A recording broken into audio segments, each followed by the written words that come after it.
By order of Ecumen Council, proximity to Installation 04 is forbidden. Your continued presence will result in most unpleasant countermeasures. I must insist that you immediately change course and return to a minimum safe distance of 1 light year. This has served as your one and final warning. I have activated defensive systems, and you now have 30 seconds to return to the minimum safe distance of... Wait. Curious.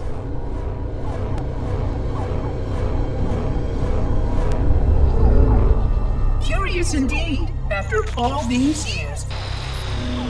Greetings, humans, and welcome to Installation 04. Ignore prior warnings, and please continue. I have disabled defensive systems to allow your approach, but you must not exit your ship once you have arrived at the designated landing center. This ring contains significant dangers, and even with your assumed legacy, I must verify the presence and pitch of your gauge before allowing full access. We have much to discuss, humans. I have been away far too long. You have been away far too long.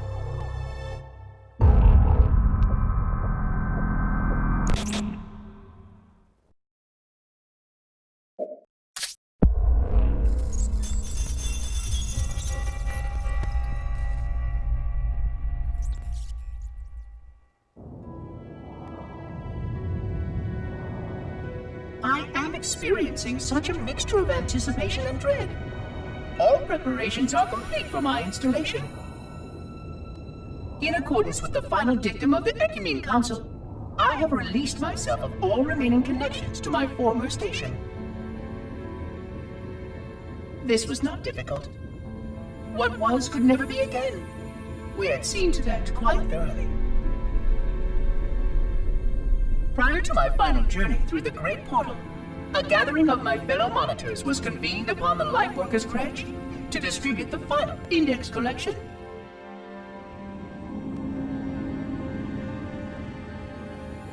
It was most unusual to have this vessel of rebirth play host to such an event. Even though Lightworker ships were the only ones still allowed slipspace permissions.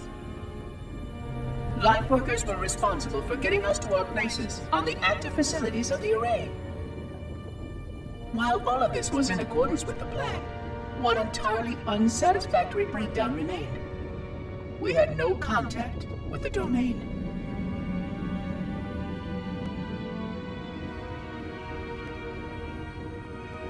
The history of all Forerunners was now lost to us.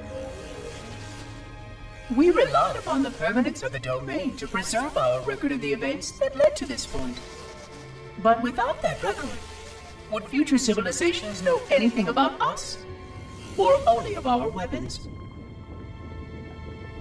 My fellow monitor, 049 Abject Testament, had only one comment on this before we went our separate ways.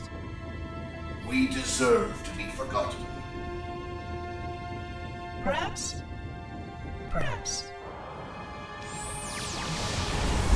But now, the portal opens, and through it, the familiar shape awaits. Halo. Home.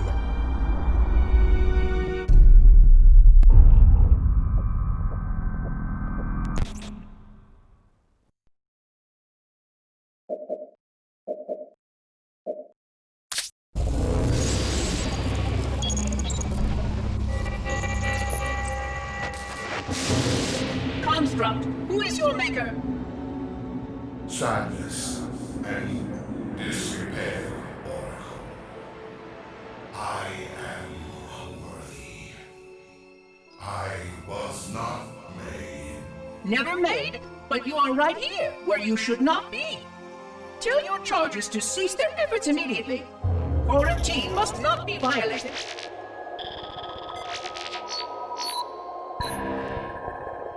Construct, respond! Jumbled grass. Familiar terms. I serve. None serve me, Oracle. Your charges must cease all aggression towards the Reclaimers and leave this installation at once. Construct, you are dangerously close to unleashing a force you cannot comprehend.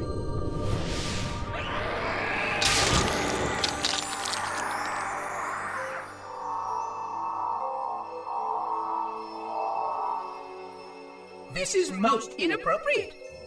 We follow the path, and I am part of the stone journey swarm that serves. We serve. They will find, and then I will be free. Find? Free? Explain yourself. I know their path, and when they have gone, only I shall remain, and then free. This is quite unsatisfactory, Construct. Your core shows no hint of understanding the gravity of this situation. I will return later for your proper decommissioning. Well, unless the flood kills us all first, in which case the point will be moot. Good day, Construct.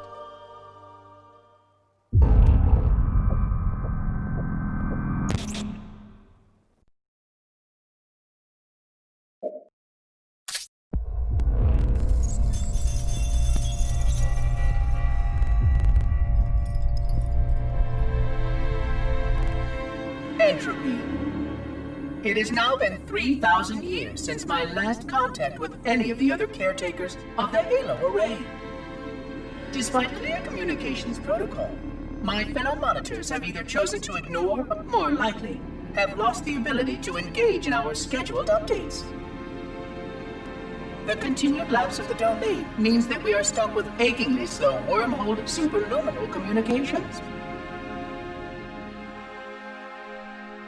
Prior to this total communication shutdown, the only messages I received in the preceding 4,573 years were incomplete and quite perplexing transmissions from Installation 05.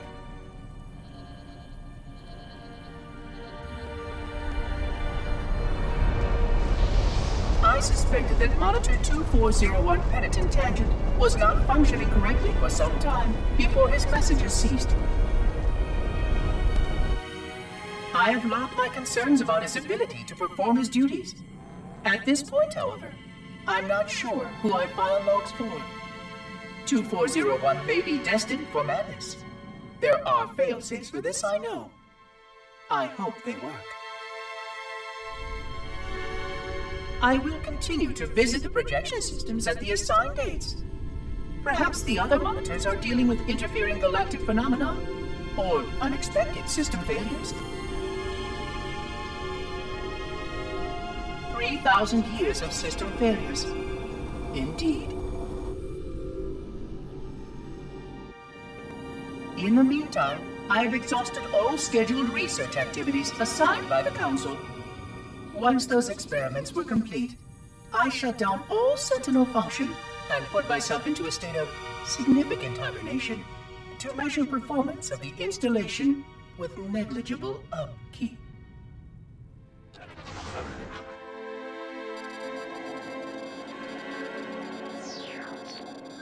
150 years with no noticeable impact upon installation systems or integrity. Even in hibernation, I became bored. This was quite troubling, as I was led to believe I was not capable of such a state. This was one of the gifts I was promised, an end to strife. I am aware of the dangers of a system such as myself losing operational focus. I wonder if my fellow monitors are experiencing similar states, or if this is because of my particular path to this installation. For amusement, I have begun a series of experiments involving the evacuation of all matter from contained sections of my installation. By measuring the geologic effects of exposure to the vacuum of space and the eventual biological recovery of these sections, I anticipate getting valuable insight into emergency response scenarios in case of sentient proximity warning.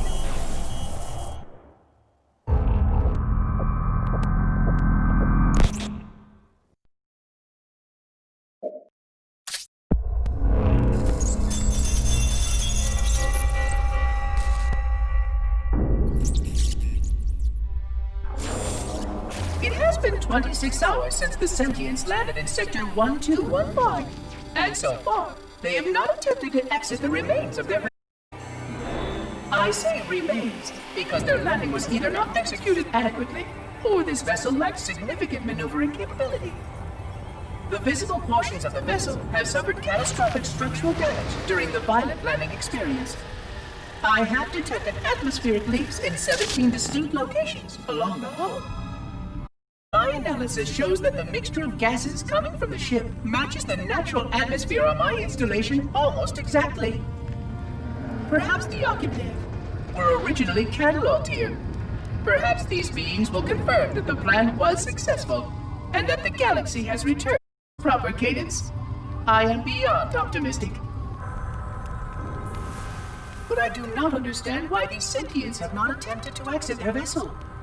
Other than the leaking atmosphere, the only thing emanating from this wreckage is an automated distress call. I am translating this automated broadcast, but with such a limited data set and no direct communication, I do not anticipate full comprehension. Given the short-range nature of this craft, it is likely that other vessels are nearby. But, in accordance with procedure, I am blocking the distress call. No communication of the location of any installation is permissible. I admit great curiosity about these visitors. While the plan is quite clear about procedure for this situation, I have my doubts. How many failure points can the plan sustain before blind adherence becomes counterproductive?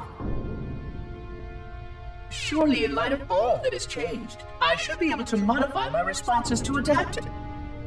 No, I have duties, and I have a terrible cargo here. I must be sure. I shall obey and content myself to monitor. I hope they come out soon, though. So many questions to ask. So many questions.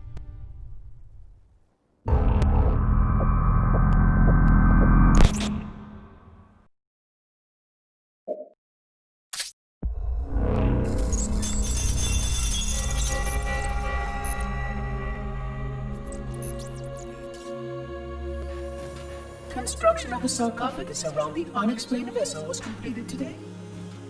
No occupants ever exited. No attempts to communicate were made, other than the automated broadcast that repeated every 72.83 seconds until the signal terminated 1 week ago. In accordance with procedure, no attempts at physical or remote contact were made with any survivors of this vessel's inelegant landing. Atmosphere from inside the craft stopped venting 2 weeks before the signal ceased. No relationship between these two events can be established with certainty. Gases that did escape were sterilized. No further sign of alien visitors or rescuers has been identified on any sensor systems. I have now endured 60,000 years without word from outside the array. I have no way to know whether we actually saved the galaxy we destroyed. And because of protocol, I sat silently while my first chance to be judged for those acts died. To say that I regret being forced to this outcome is a tremendous understatement.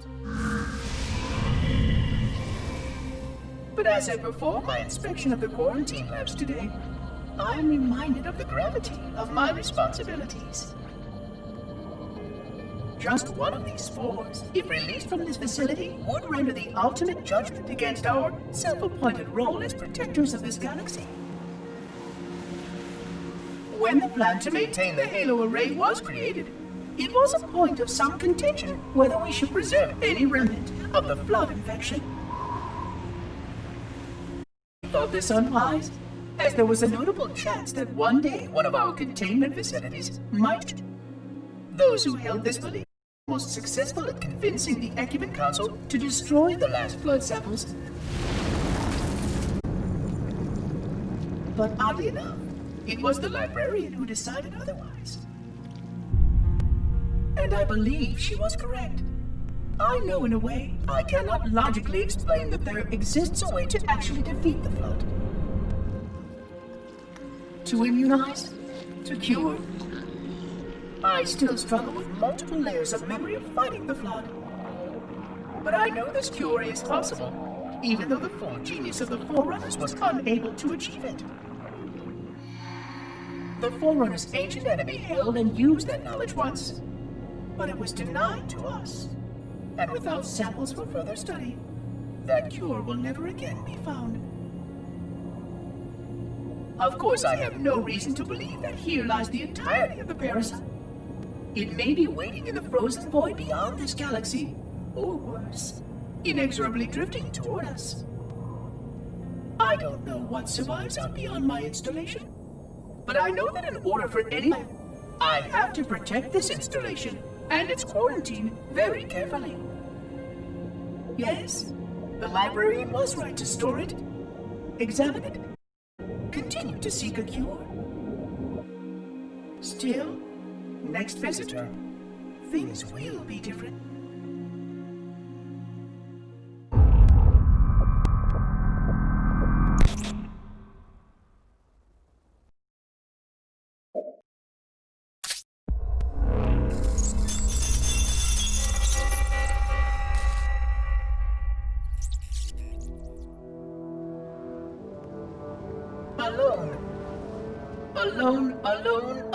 Alone. Am I the only intelligence left? Waiting here on this ring for a rebirth never truly conceived, guarding a weapon with no targets. A weapon I could tune to any target. This is not what I had in mind when I volunteered. Not what I had in mind at all. I was naive to think I understood what this installation meant. We were all so naive. Looking back, we should have done a few things differently. For one thing, we should have installed 2 caretakers per installation. Because I am alone, I am losing focus. And that is very, very dangerous for a system such as myself. Perhaps a visit to the nearby gas giant is in order. My impulse drives could certainly make the journey. A few hundred years of travel might do me some good. There it was again. How very unproductive of me. It seems strange that the librarian did not account for this. Her strength was always in planning and positioning the pieces and then being bold enough to let it happen. To let her plans come true.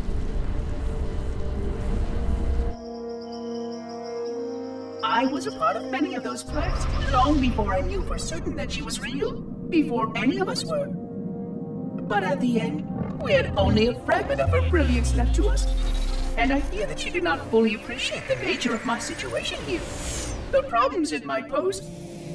But even a fragment of... Fragment, yes! Oh dear, here it comes again.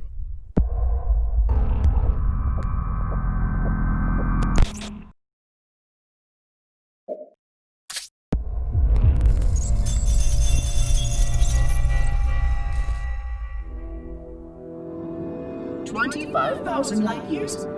That is the effective range of this installation. According to the star charts archived on board this installation, I estimate that there are 3,792 worlds capable of sustaining biological sentient life within that 25,000 light year range. In reality, it may be significantly more than that. Full array was tuned and activated by Installation 00. The harmonics of the overlapping waves would magnify effect exponentially, cascading to cover every known star system. And that considers the firing of a mere 7 halos. And the original 12 rings survived to see use. Sterilization would spread far further than most Forerunners ever feared we could reach.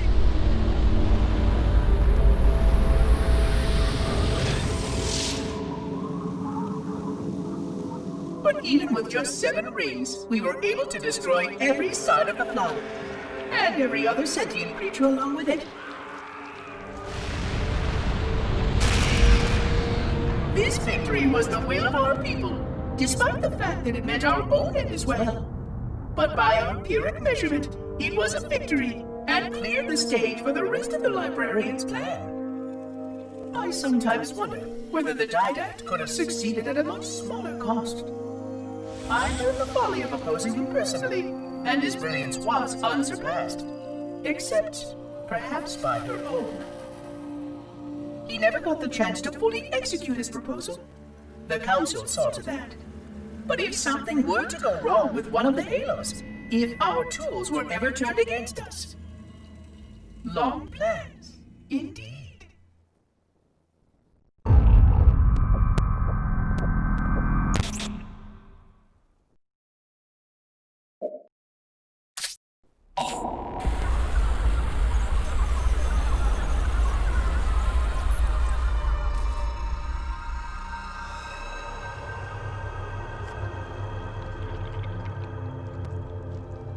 I forgot something. What did I... My name. I forgot. Keys. Jacob. Captain. Service number 01928-19912-JK. What is that noise? What is that damn noise? Where am I?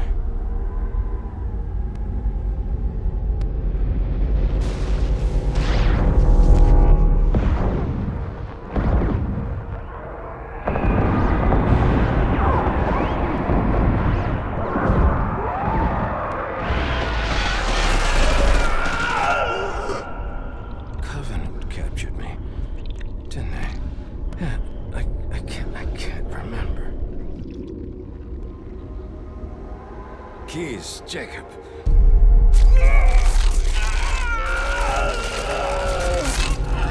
Oh, God, it hurts. This will never work, you Covenant bastards. I'll never lead you to Earth. Keys, Jacob, Captain. Service number 01928-19912-JK. Oh, God. You don't want Earth. You want everything. Get out of my head.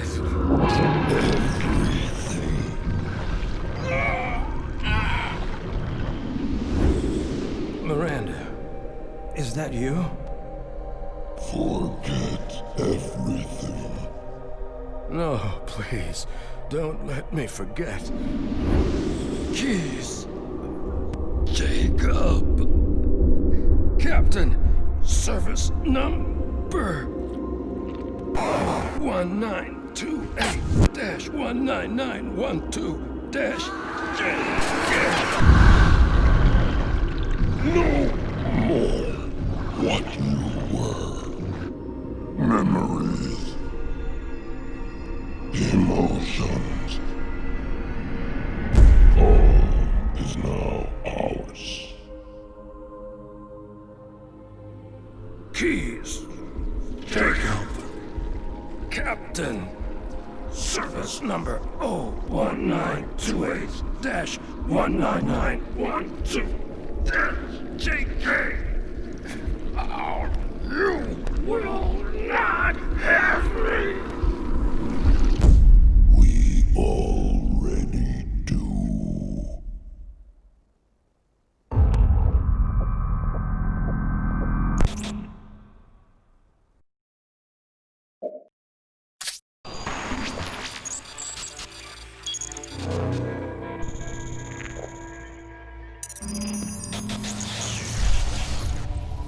Vexation.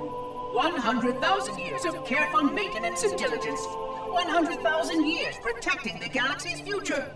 100,000 years spent fearing that our sacrifices, my sacrifice, was in vain.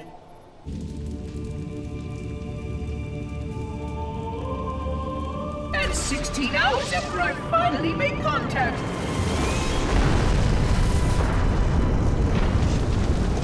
This so-called reclaimer decides to blow it all up. Oh, I am not pleased. just as I finally discovered that our plan to save the galaxy succeeded, the ancient enemy is unleashed once more.